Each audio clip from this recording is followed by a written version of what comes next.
Madam VP, they don't want to hear from me. They want you. Come on out.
To be home, and thank you all.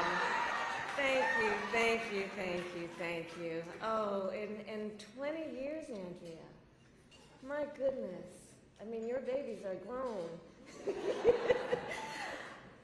Good evening, everyone. Thank you for supporting Emerge. Thank you for supporting Emerge.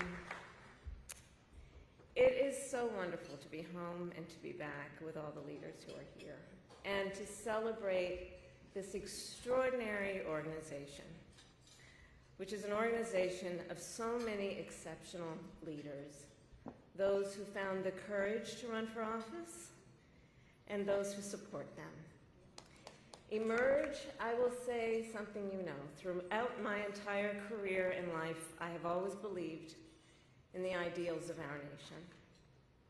The ideals reflected in the Declaration of Independence, that all are created equal and endowed by our Creator with certain inalienable rights.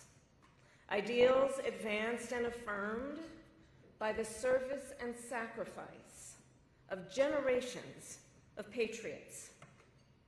The ideals that ground the Constitution of the United States, that here in our country, power ultimately lies not with the wealthy or well-connected, but with all of us, with we the people.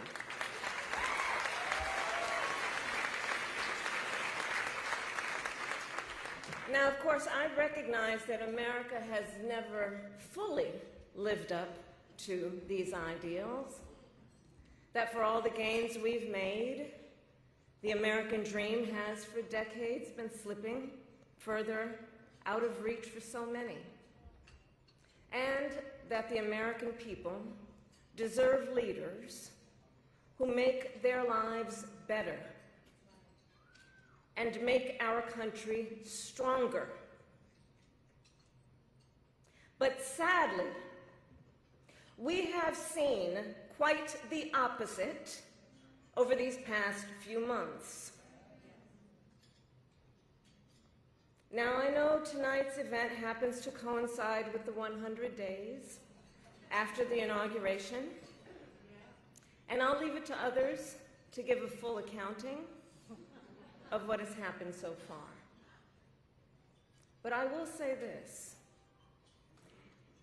Instead of an administration working to advance America's highest ideals, we are witnessing the wholesale abandonment of those ideals.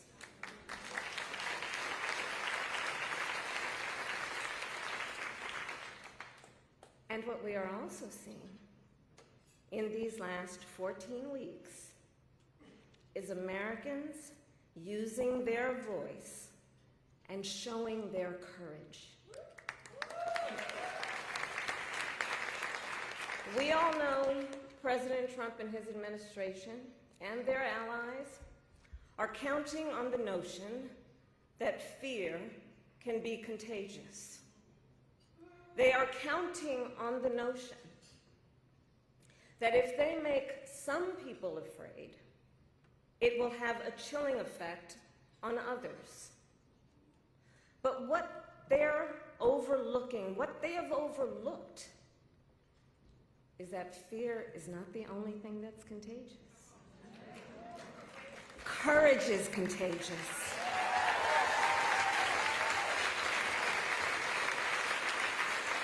The courage of Americans who are banding together in the face of the greatest man-made economic crisis in modern presidential history. Americans across the political spectrum who are declaring that the president's reckless tariffs hurt workers and families by raising the cost of everyday essentials, devastate the retirement accounts that people spent a lifetime paying into, and paralyze American businesses, large and small, forcing them to lay off people, to stop hiring or pause investment decisions. The courage of Americans we are seeing who are rallying at Social Security offices to protect their hard-earned benefits. Of Americans who are speaking out to say, it is not okay to violate court orders. Not okay. Saying it is not okay to detain and disappear American citizens or anyone without due process.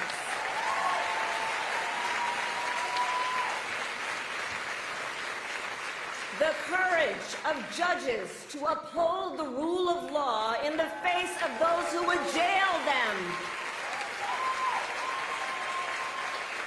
Of universities that are defying unconstitutional demands that threaten the pursuit of truth and academic independence.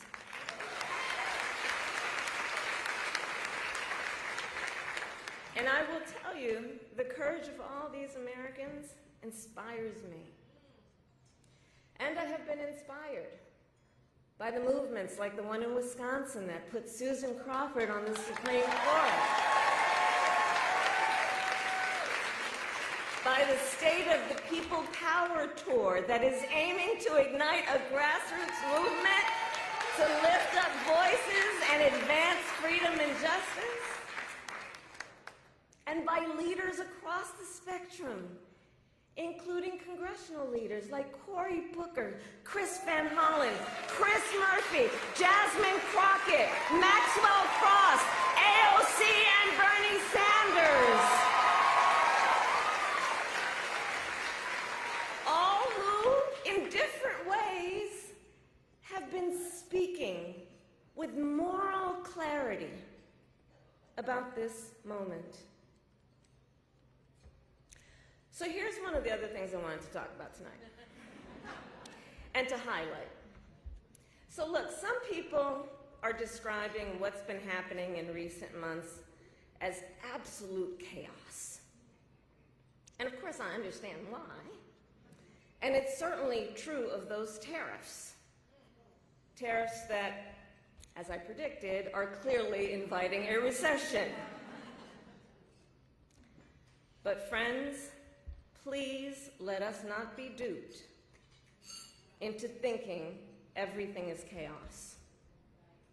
I know it may feel that way, but understand what we are in fact witnessing is a high-velocity event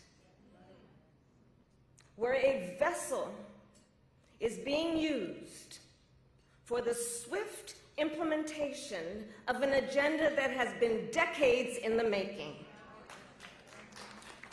An agenda to slash public education. An agenda to shrink government and then privatize its services. All while giving tax breaks to the wealthiest among us. By the way, an agenda that is not lowering costs, not making life more affordable, and not what they promised. It's an agenda, a narrow, self-serving vision of America, where they punish truth tellers, favor loyalists, cash in on their power, and leave everyone to fend for themselves, all while abandoning allies and retreating from the world. And folks, what we are experiencing right now is exactly what they envisioned for America. Right now, we are living in their vision for America. But this is not a vision that Americans want. We are living in a moment when the checks and balances upon which we have historically relied have begun to buckle. And we here know that when the checks and balances ultimately collapse, if Congress fails to do its part, or if the courts fail to do their part, or if both do their part, but the president defies them anyway, well, friends, that is called a constitutional crisis. And that is a crisis that will eventually impact everyone. Because it would mean that the rules that protect our fundamental rights and freedoms, that ensure each of us has a say about how our government works, will no longer matter. And if that happens, the one check, the one balance, the one power that must not fail is the voice of the people.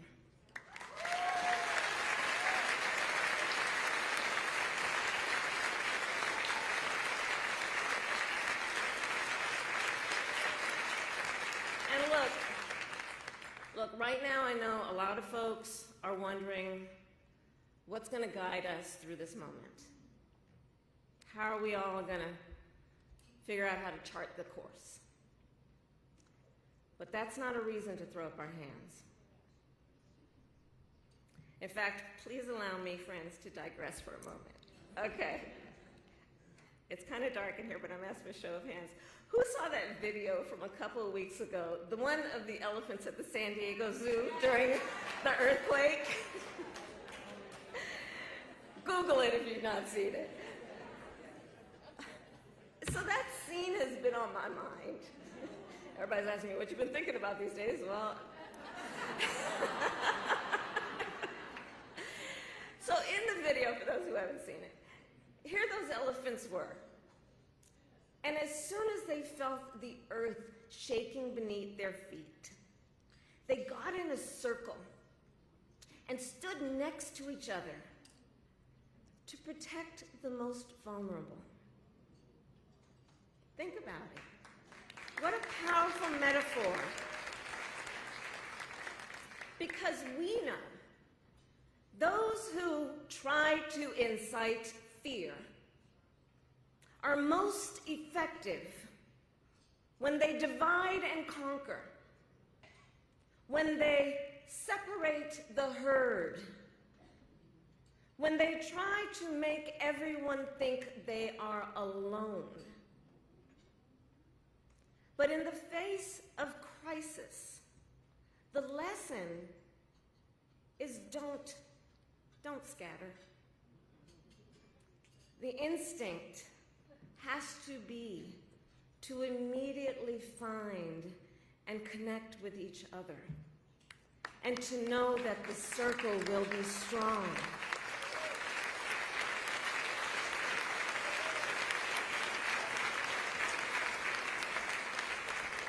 So I'll end with this. I am not here tonight to offer all the answers, but I am here to say this.